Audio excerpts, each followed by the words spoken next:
Antes que eu te formasse dentro do seio de tua mãe, antes que tu nascesses, te conhecia e te consagrei para ser meu profeta entre as nações. Eu te escolhi. Irás onde enviar-te, e o que te mando proclamarás. Tenho que gritar, tenho que arriscar, ai de mim se não faço.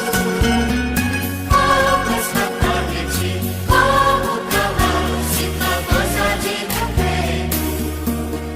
Tenho que entrar, tenho que lutar, ai de mim se não faço.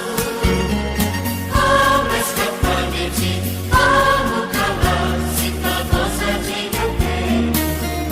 Queridos irmãos e irmãs, a liturgia da palavra deste sábado da terceira semana do Advento, dia 19 de dezembro, continua tentando vincular o nascimento de Jesus à longa tradição da história de Israel. E hoje o faz sob a forma da presença de alguém que encarna o espírito de Elias. Mais uma vez, João Batista está no centro da liturgia, como aquele que, encarnando o espírito de Elias, dá início aos tempos messiânicos. O texto do Evangelho é o texto do anúncio do nascimento de João Batista feito a Zacarias. O nascimento de João é apresentado nos mesmos moldes dos grandes personagens do Antigo Testamento, mas, nas palavras do anjo, há algo totalmente novo. De fato, a figura de João é esta figura que está no umbral da porta que fecha o Antigo Testamento e que abre o Novo Testamento. Por um lado, de fato, ele é o último profeta do Antigo Testamento, como disse Jesus, entre os que nasceram de mulher, nenhum é maior do que João, mas, por outro lado, ele anuncia algo novo, diante do qual ele não é digno sequer de, abaixando, desamarrar as sandálias. Diz o próprio João: eu não sou digno de desatar-lhe as correias da sandália. É necessário que ele cresça e eu diminua. Ou, como diz Jesus, o menor no reino dos céus é maior do que João Batista. Então, ele está nesse papel de passagem do antigo para o novo, e isso também está simbolizado nos seus pais. Os seus pais são apresentados na leitura como fiéis cumpridores dos mandamentos da antiga aliança, portanto, como o melhor fruto do Antigo Testamento. Mas, ao mesmo tempo, são apresentados como estéreis e como incapazes de gerar vida. Diz o texto: ambos eram justos diante de Deus e obedeciam fielmente a todos os mandamentos e ordens do Senhor. Não tinham filhos, porque Isabel era estéril, e os dois já eram de idade avançada. De certa forma, nos dois pais de João, Zacarias e Isabel, está todo o Antigo Testamento. O Antigo Testamento que, apesar da justiça da lei, é incapaz de encontrar por si mesmo um novo caminho de salvação. A concepção de João é apresentada como a concepção de importantes figuras do Antigo Testamento, como, por exemplo, Isaac, Esaú e Jacó, José e Benjamim, Sansão, Samuel, o que já indica que ele será uma figura importante na história de Israel. Mas mais do que isto, esse fato de personagens importantes do Antigo Testamento serem gerados de mulheres estéreis revela muito mais uma maneira de Deus agir.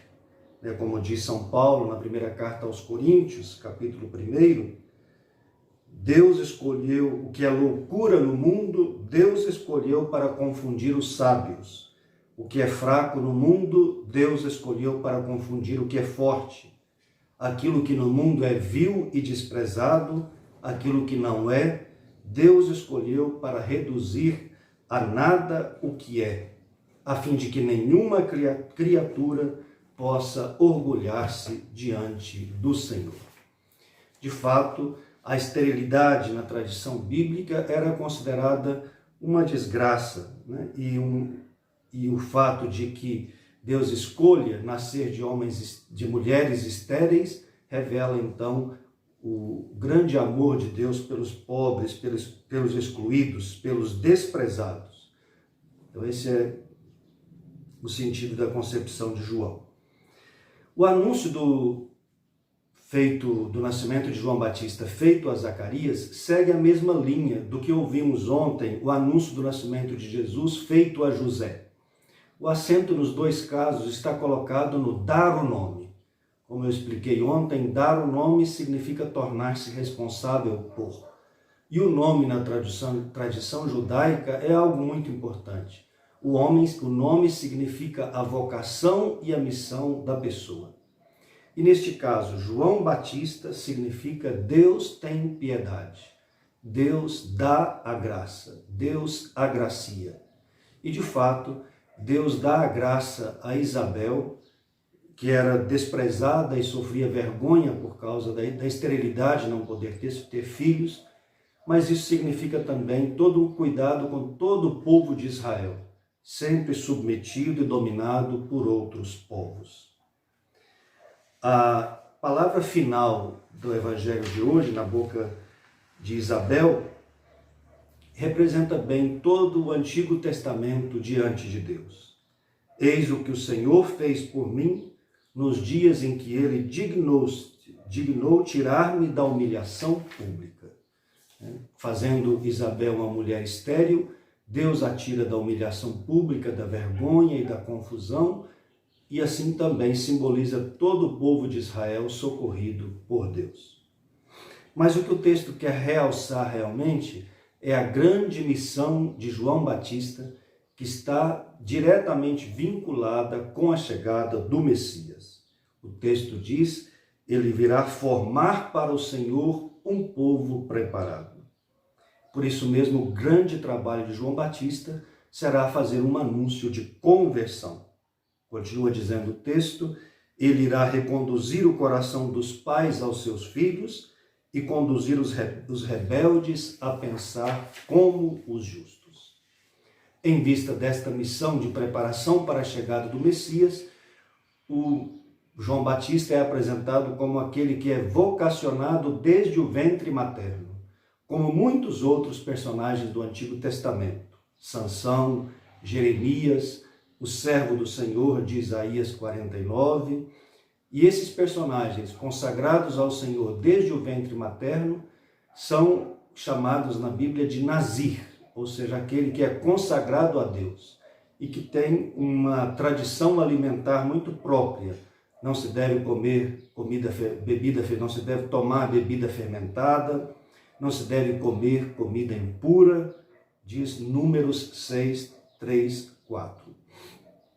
Então, João Batista é escolhido desde o ventre materno como um consagrado ao Senhor, como um nazir, que vai passar por essas tradições alimentares próprias de um nazir, porque ele tem uma missão única na história da salvação, que é preparar a vinda iminente do Rei Messias. Na primeira leitura de hoje, nós encontramos também a figura de um nazir, que é vocacionado desde o ventre materno e que é consagrado ao Senhor como um nazir. Por isso a leitura reforça as práticas alimentares, que eu já acabei de explicar. Não beber bebida fermentada, não comer comidas impuras.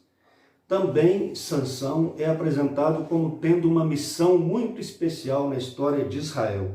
Diz o texto: ele vai salvar a Israel das mãos dos filisteus.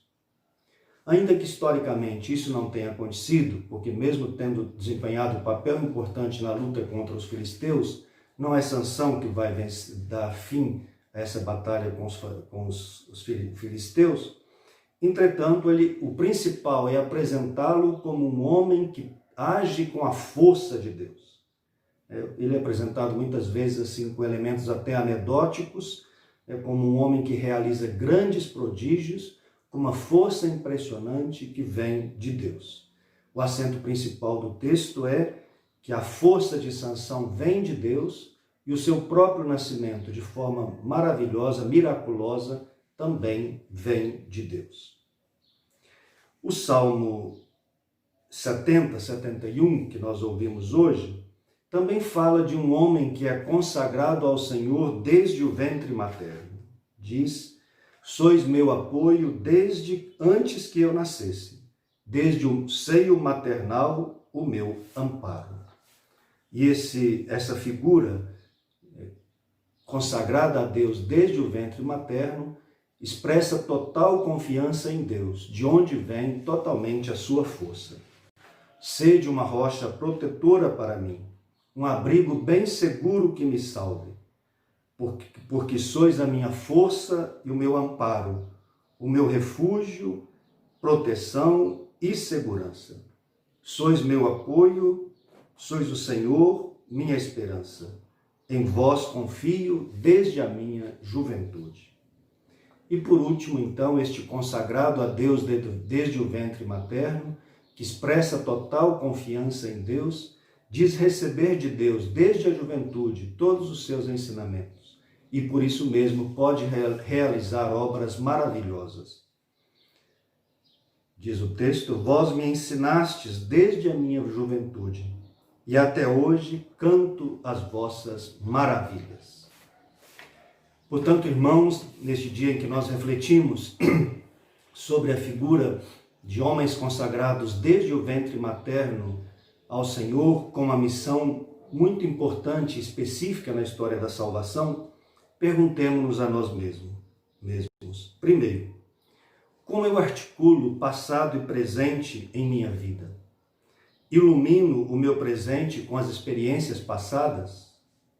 Sou capaz de estar aberto às novidades que a vida me traz e de responder a elas? Ou seja, uma primeira pergunta sobre aprender do passado e estar aberto para o futuro.